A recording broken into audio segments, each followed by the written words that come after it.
Good day, Paul Sterling here. I am sending you, excuse me, love and blessings. And in these crazy, challenging times, and I thought one of the gifts I can give is the gift of how do you communicate compassionately in the middle of a crisis? How do you talk with the people you love in a way that doesn't push them away? And so what I decided to do is this is not a well thought out, totally planned out um, Facebook Live. I just said at the spur of the moment, I want to do something. I was on a call for an hour and a half this morning, and I wanted to do something extra. So I have set it up so that you can get a free copy of my book. It's Argue Less, Love More. And it's all about how do you communicate with the people you love. And have you ever noticed that the people you love the most are often the most difficult and challenging to talk to? So I was going to do a little tiny bit here, and then I'm going to do a much bigger one. So if you want to be on the bigger call, let me know.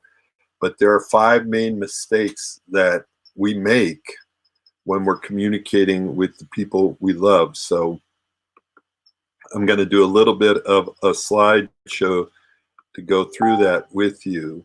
And then if you have any questions, I can't respond in the comments, but I can see your comments.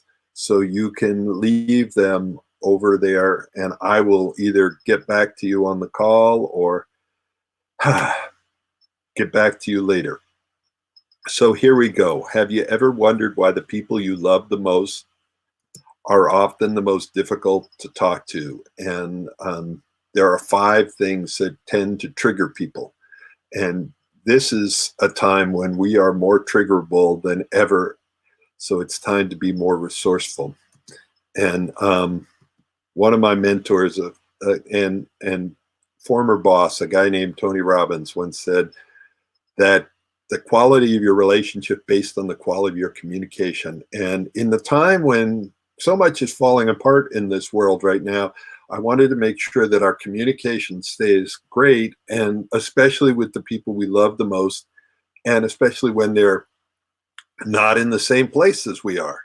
So there's another quote that says, oh, got them both at once, but how we communicate when we are vulnerable, hurt, afraid, or angry will set the stage for the kind of relationship or relationships we create. And right now, in America, in the world, there's a lot of people that are feeling incredibly vulnerable, hurt, afraid, or angry. And then it's, what do we do with it? How do we be with the people that we love and care about? And how do we not push them away, but actually be compassionate and connected with them? And that's what I want to talk about right now. And if you want to get a free copy of my book, if you go to arguelesslovemore.net/call, let me see, I'm going to try to do something here, which is to actually bring that up on the screen without this. Like I said, I'll be very transparent here. This was not well planned out. I just realized I wanted to reach out this morning. And so this is what I decided to do, because so many people are hurting right now. And I wanted to give you some tools for that. So I'm bringing it up so you can actually see it and I can share it.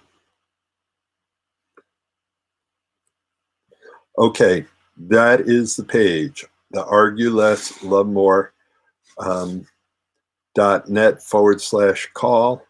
And if you scroll right down here, let's see, it's not refreshing right away, but in a second, oh, there we go, boom. All you've got to do is click on one of the books or this PDF link, and it will download the book, and you can sit and read it with the people you love. You can share this link with anybody that you want. If you want any help with There's four main areas I've been working with in the communication. I've been a relationship coach for about 25 years. So I've helped people through all sorts of crises. Never a crisis like this before. But if you want some compassionate communication coaching on how to deal with couples, if you're in a relationship right now and you're locked in the house and you're having communication issues, this would be a good thing to do. Get some coaching. If you're with a bunch of roommates, there's all sorts of agreements and understandings. And what Tony Robbins once told me is most agreements are unspoken until broken. And so if you're with roommates, with a family, you're locked in, there's a whole bunch of agreements that you need to make.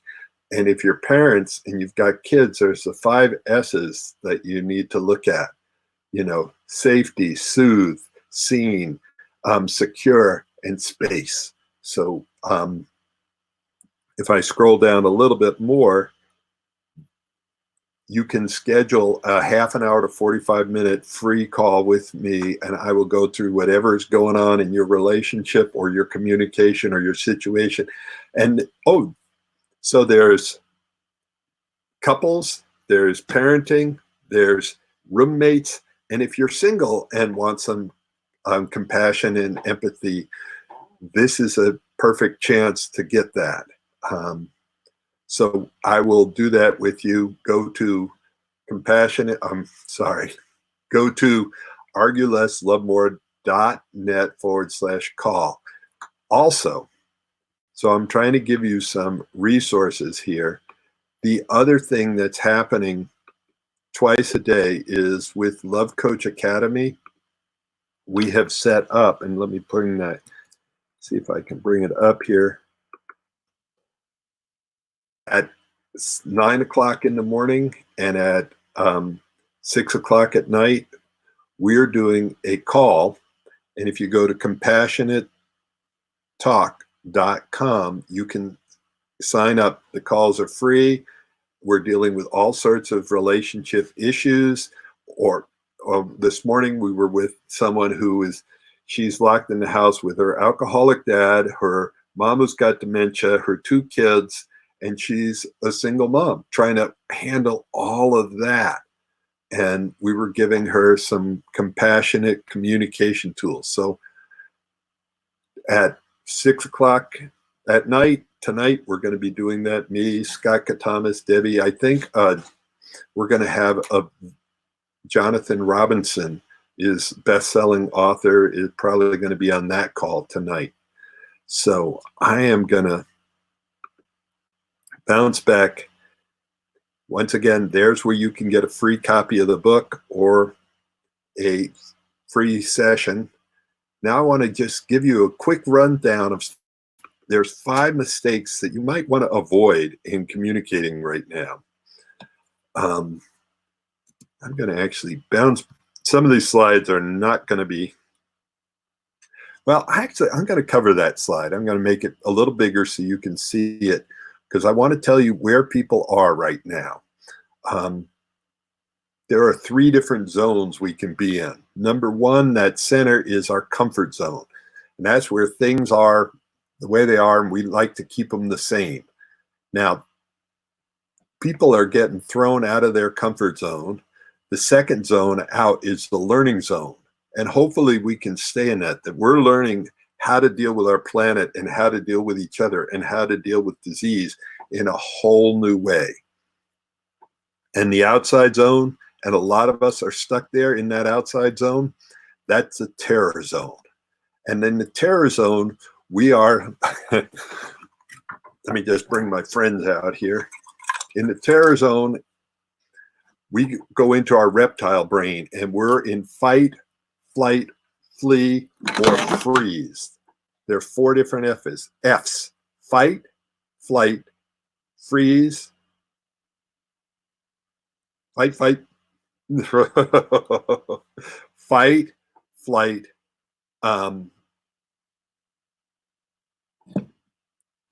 Oh, sorry. My brain, I had a brain freeze.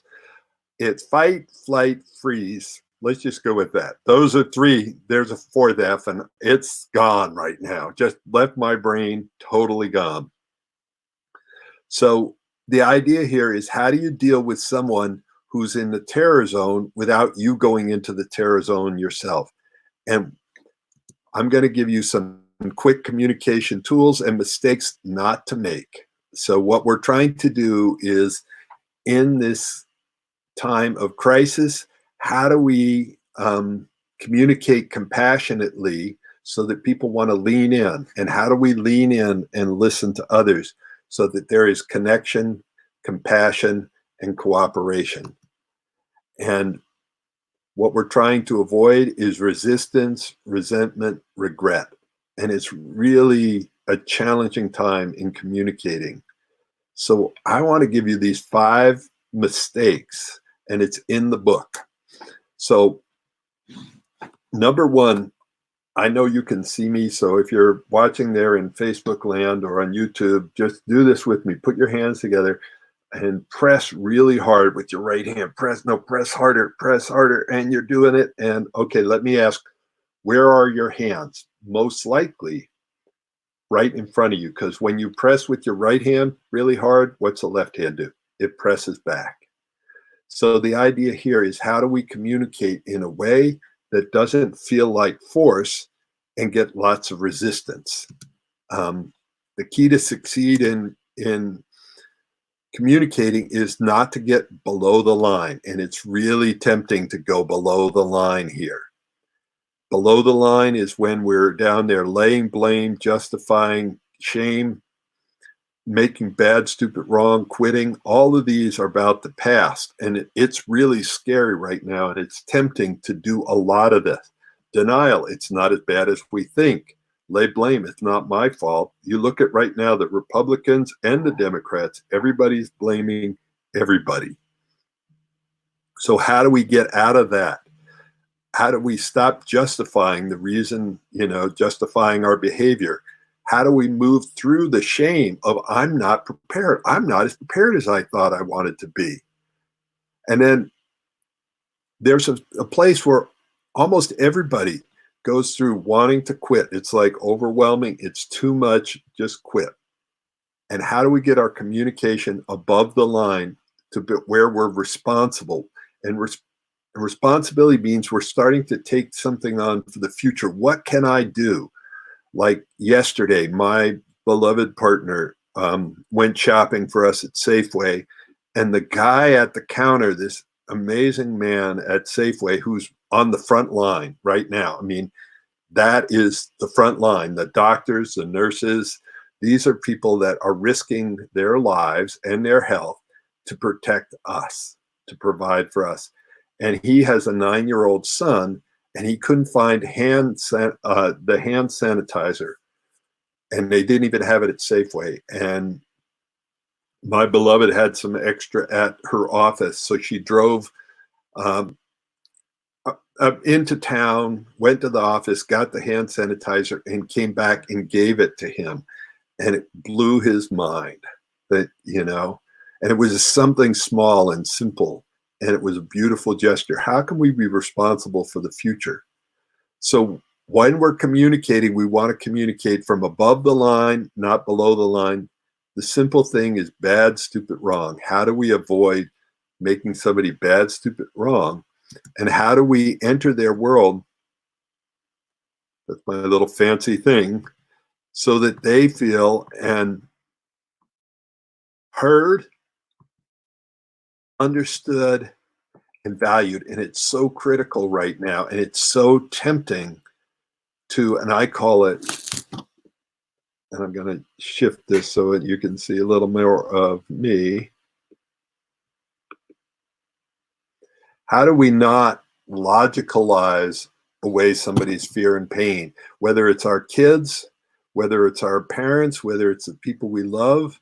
How do we enter their world so that they feel heard, understood, and valued? And that is such a critical thing right now. And by the way, share this link with anybody that you want. Like I said at the beginning of the link, of the beginning of this presentation, you can go to the arguelesslovemore.net/call and get a free copy of my book, which is Argue Less, Love More. And it will give you some communication tools to work through this. And how do you use those tools so that somebody feels heard, understood, and valued? So I'm going to bounce in there, and here's the basics. If you think about it, almost all emotional communication right now is either an act of love or a cry for help. And what are a lot of people going to be doing right now? They're going to be crying for help.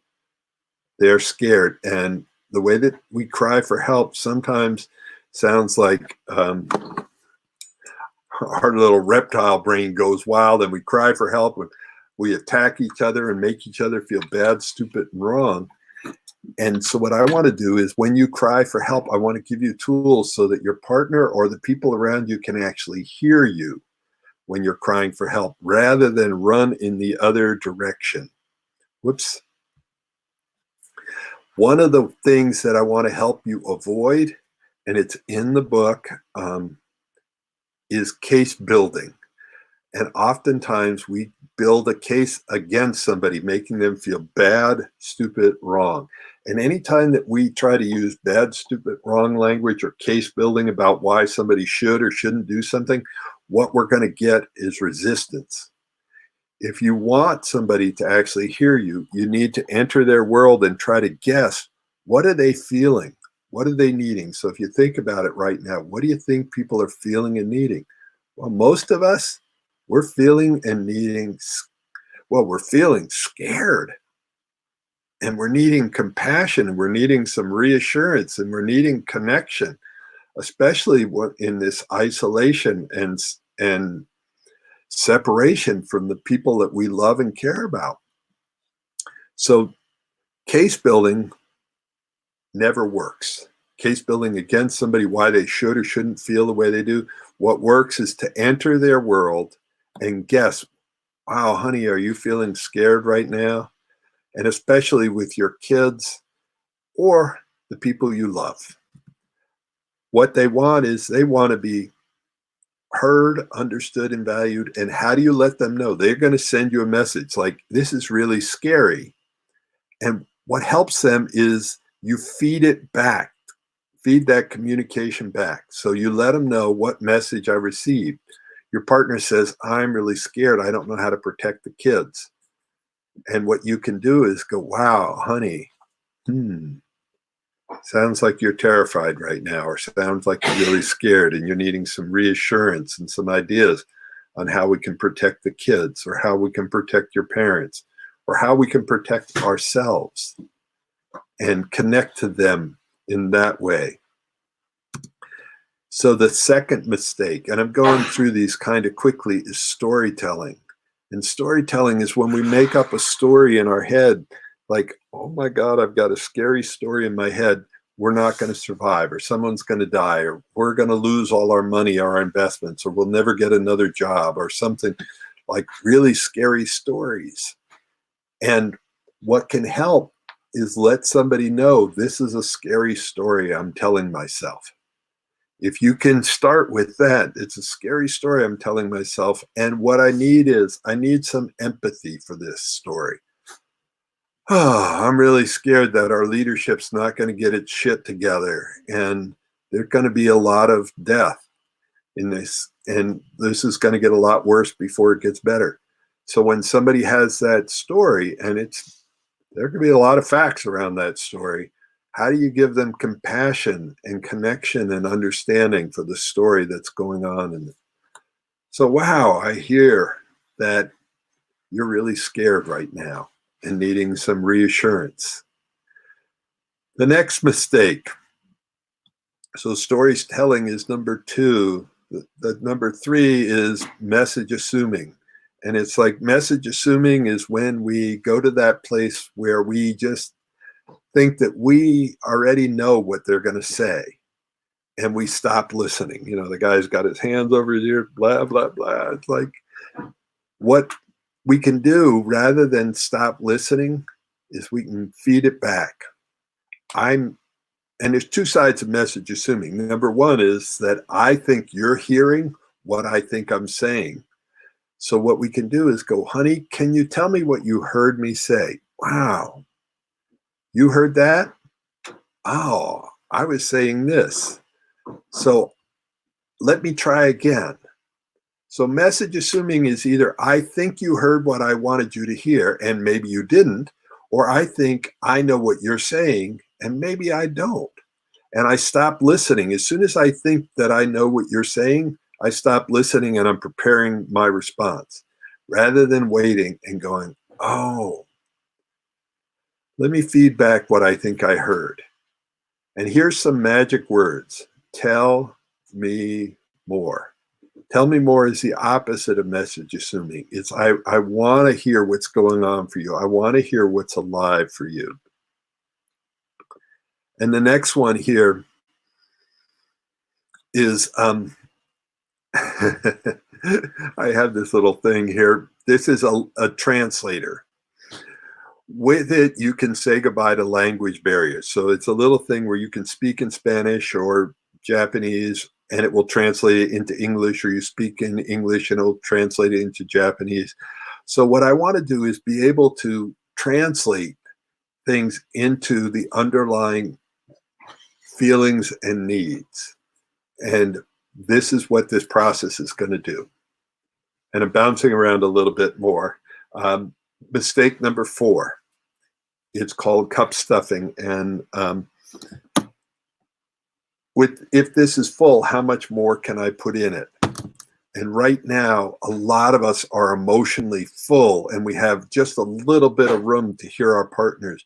So rather than trying to shove things in, what you want to do to succeed in being heard, understood, and valued is ask your partner, honey, do you have some room? Can you hear me now? Do you have any space, or do you need to be heard?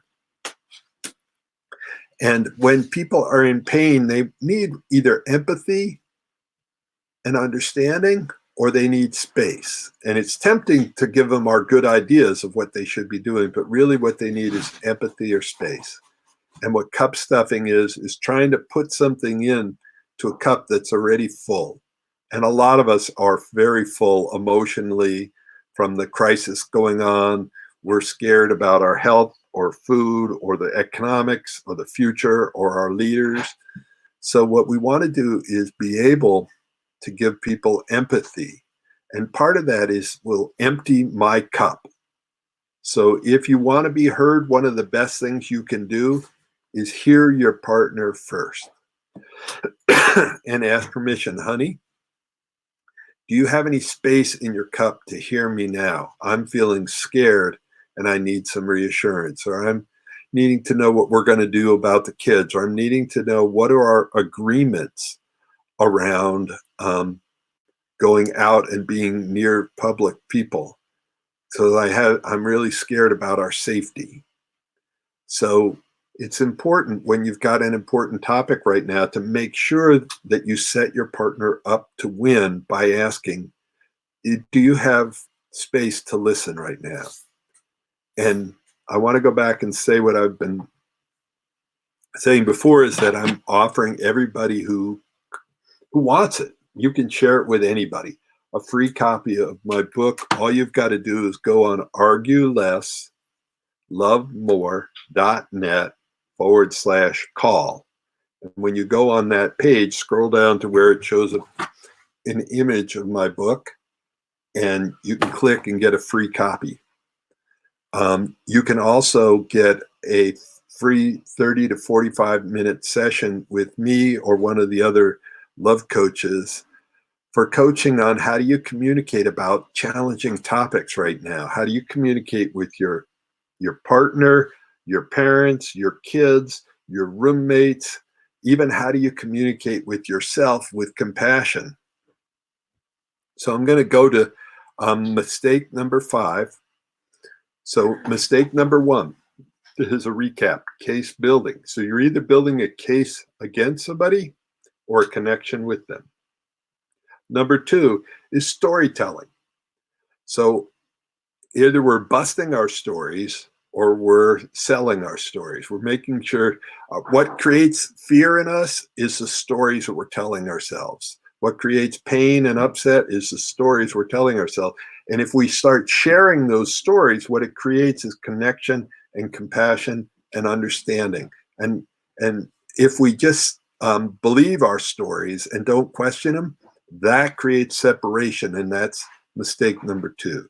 Mistake number 3 is message assuming. So we're either message assuming or we're message clarifying. And number 4 is cup stuffing. And then I'm going to go on to number 5, the fatal F's. I often call the fatal F's maleitis. It tends to be more in the masculine world. And we all have a feminine side and a masculine side. So it's not men or women, but it's the masculine energy versus the feminine energy. And the masculine energy is about getting shit done. Like, let's fix it, let's handle it. And the feminine energy wants to be heard, understood, and valued. And they want you to be with their pain. They don't want you to fix their pain. So when somebody comes to you in pain, the temptation is to fix them.